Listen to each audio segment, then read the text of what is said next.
Paano yan? Padami ng padami ang nakakapansin doon sa paborito ninyo. Doon sa idol ninyo si Rapi Tulfo. At ngayong gabi, pakinggan natin ngayon ang panibagong issue naman buhat sa isang attorney, si Attorney Jimenez. At ito, sabay-sabay tayong manood sa kanilang mga sinasabi. At nababastos dun. Parang laging may eksena, laging may drama, laging may grandstand. So, yung mga vloggers lang ba na laging pumupuna kay Senator Raffy, sila lang ba talaga ang nakakapansin? Ginagawan lang ba si Senator Raffy ng kwento? Hindi.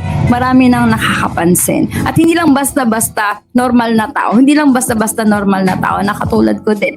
Si Attorney Jimenez, diba? At alam nyo, meron pa namang ibang mga attorney na laging nagpupuna, diba?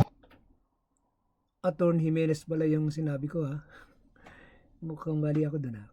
Jimeno ba nasabi ko kanina? Attorney Jimenez pala. Okay. Diretso natin. Pero eto unti-unti na siyang napapansin. O ngayon ang tanong, didemanda ba niya to si Attorney Jimenez? Kagaya ng ginagawa niya sa mga small vloggers, kay Attorney Libayan, at sa iba pa? So, merong komersyal. Kaya, lulundag tayo para hindi masali. Pero paano ba yun?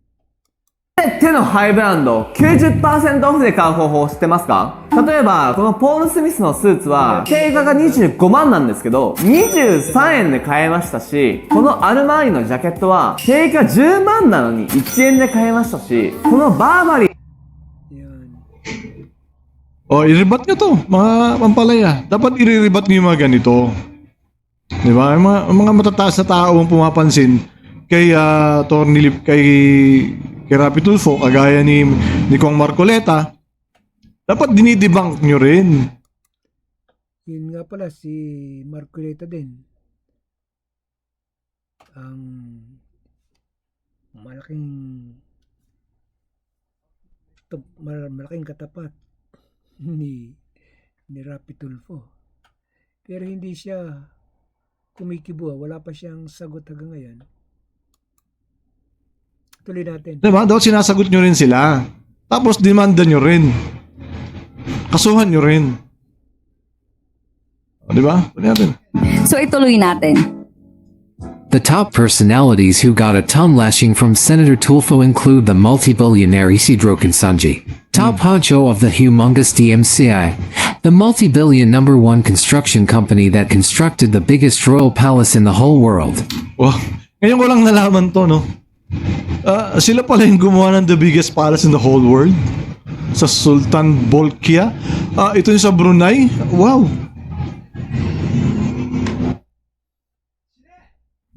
Grabe, no? Ngayon ko lang nalaman to. So, hindi pala basta-basta talaga yung binastos ni Rapi Tulfo. Na hindi niya pwede sabihin dito kay Gunsunina. Ako, marami na napatunayan sa buhay ko. Ikaw, mayroon patunayan ka na ba? Diba? Masamang tao yung kaharap mo. Even yung mga criminals nga may karapatan pa din. Diba?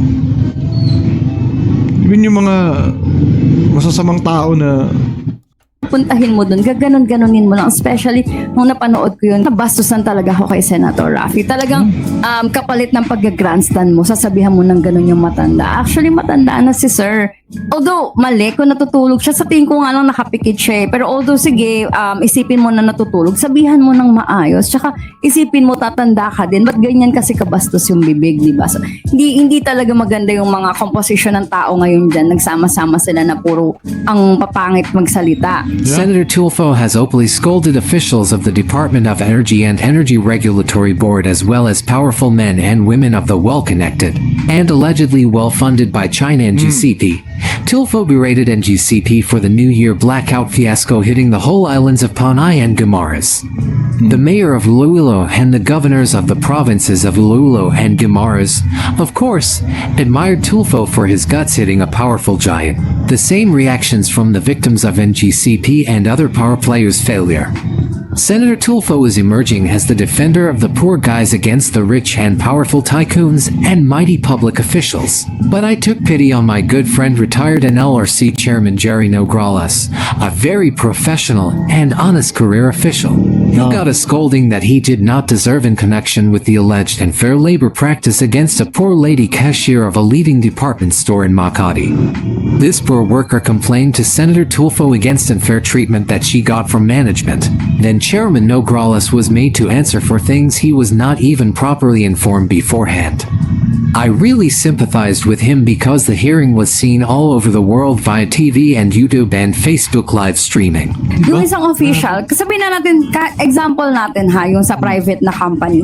Meron kayong nasa mataas na posisyon na parang nag-serve siya ng inspiration ninyo. Talagang na-motivate ka niya, sa kanya ka kumukuha ng inspirasyon. Yeah. Highly respected ninyo siya, di ba? Tapos, nung nagkataon na naimbitahan sa Senado, ganyan, binastos-bastos, di ba anong mararamdaman mo?